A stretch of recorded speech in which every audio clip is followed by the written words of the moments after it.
नमस्कार, बहुत बहुत स्वागत है आप सभी का हमारे इस विशेष कार्यक्रम में। मैं हूं निखिल सिंह और आज के इस कार्यक्रम में हम बात करेंगे बहुचर्चित अग्निपथ योजना की। दरअसल केंद्र सरकार ने जून 2022 को सेना को सक्षम, सुसज्जित, आधुनिक और युवा बनाने के लिए एक महत्वाकांक्षी योजना अग्निपथ के नाम से शुरू करने की घोषणा की।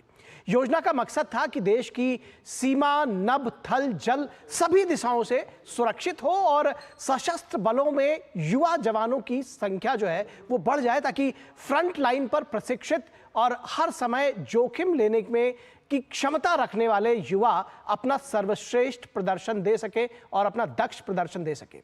इसी को ध्यान में रखकर सरकार ये अग्निवीर योजना लेकर आई और युवाओं को इसके केंद्र में रखा। लेकिन आपको ध्यान होगा कि चुनावों के दौरान, जो अभी बीते लोकसभा चुनाव गए और उनके बाद भी इस मुद्दे का राजनीतिकरण किया गया और जानबूझकर एक भ्रम की स्थिति फैलाने की कोशिश की गई। तो आज हम इस योजना पर विस्तार से बात करेंगे कि क्यों आखिर इस योजना की जरूरत है, हमारे देश को आखिर क्यों इसकी जरूरत पड़ी है। इसके विभिन्न पहलुओं की बात करेंगे और आपको बताएंगे कि असल में ये सेना और अर्धसैनिक बलों के लिए नहीं बल्कि युवाओं के लिए भी फायदे की योजना है। सभी के लिए ये विन विन सिचुएशन है। तो सबसे पहले हम इस योजना को लेकर के क्या कुछ कहा जा रहा है और किस तरह से जो भ्रम की स्थिति थी उसको दूर करने के लिए क्या कुछ किया गया है। अग्निपथ योजना को लेकर फैलाए जा रहे भ्रमों को विभिन्न अर्धसैनिक बलों के प्रमुखों ने दूर किया है। अग्निवीरों को 4 साल तक सेना में अपनी सेवा प्रदान करने के बाद, सेवा समाप्त होने के बाद अर्धसैनिक बलों में प्राथमिकता के साथ साथ 10% का आरक्षण भी दिया जाएगा। आज के वक्त में युद्ध की प्रकृति व्यापक रूप से बदल चुकी है। ऐसे में न सिर्फ जल, थल और वायु बल्कि cyber attack, internet of military things और कृत्रिम बुद्धिमत्ता यानी कि एआई से भी कई प्रकार के खतरे हैं।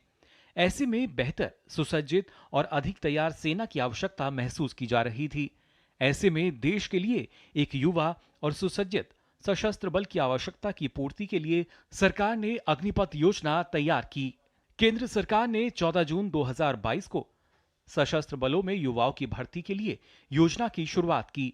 योजना के तहत चुने गए युवाओं को अग्निवीर के रूप में जाना जाता है।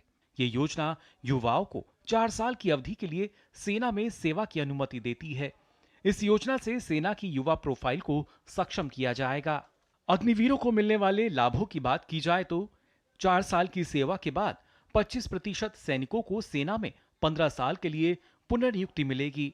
साथ ही सेवा अवधि पूरे होने पर एक मुश्त 11.71 लाख रुपए की सेवा निधि का भुगतान किया जाएगा और 4 साल की अवधि के लिए 48 लाख रुपए का जीवन बीमा कवर भी प्राप्त होगा। केंद्रीय गृह मंत्रालय पहले ही केंद्रीय औद्योगिक सुरक्षा बल, केंद्रीय सशस्त्र पुलिस बलों और असम राइफल्स में सेवा पूरी कर चुके अग्निवीरों के लिए 10% आरक्षण सुनिश्चित कर चुका है। सीआरपीएफ के डीजी अनीस दयाल सिंह के मुताबिक पूर्व अग्निवीरों को सीआरपीएफ में लेने की तैयारियां पूरी हो चुकी हैं।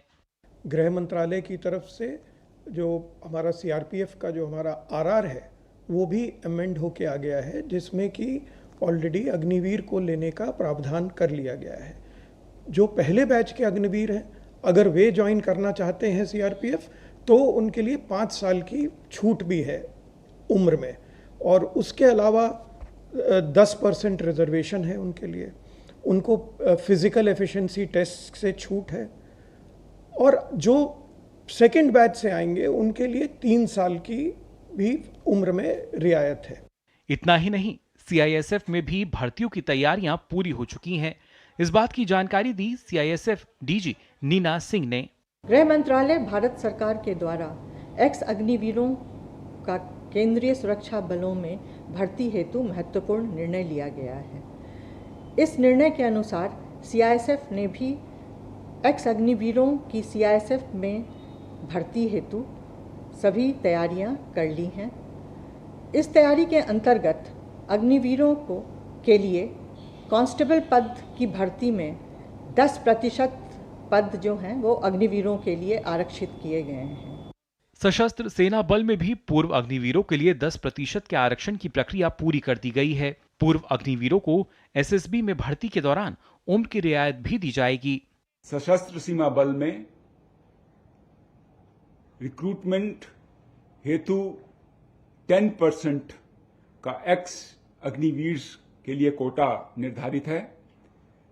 यह संशोधन हमारे एसएसबी के रिक्रूटमेंट रूल्स में कर दिया गया है।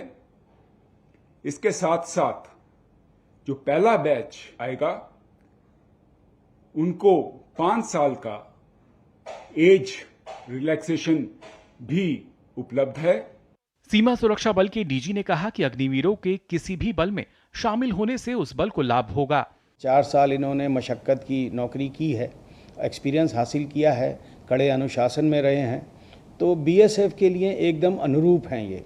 तो एक तरह से हमको तैयार सोल्जर मिल रहे हैं जिनको हम बहुत शॉर्ट ट्रेनिंग करके जो इनको लोकल कैप्सूल्स इनको देने हैं वो देने के बाद हम इनको तुरंत सीमा पे तैनात करेंगे। आरपीएफ बहुत उत्सुक है कि जब अग्निवीर आए हम उनका स्वागत करें अपने बल में, और उनके आने से आरपीएफ को भी एक नई ऊर्जा, एक नई गति और एक नया मनोबल मिलेगा। इतना ही नहीं, केंद्र सरकार इनके पुनर्वास के लिए और भी कई कार्यक्रम चलाने की तैयारियां पूरी कर चुकी है। इनके लिए स्किल सर्टिफिकेट और ब्रिज कोर्स जैसे कार्यक्रम तैयार किए गए हैं।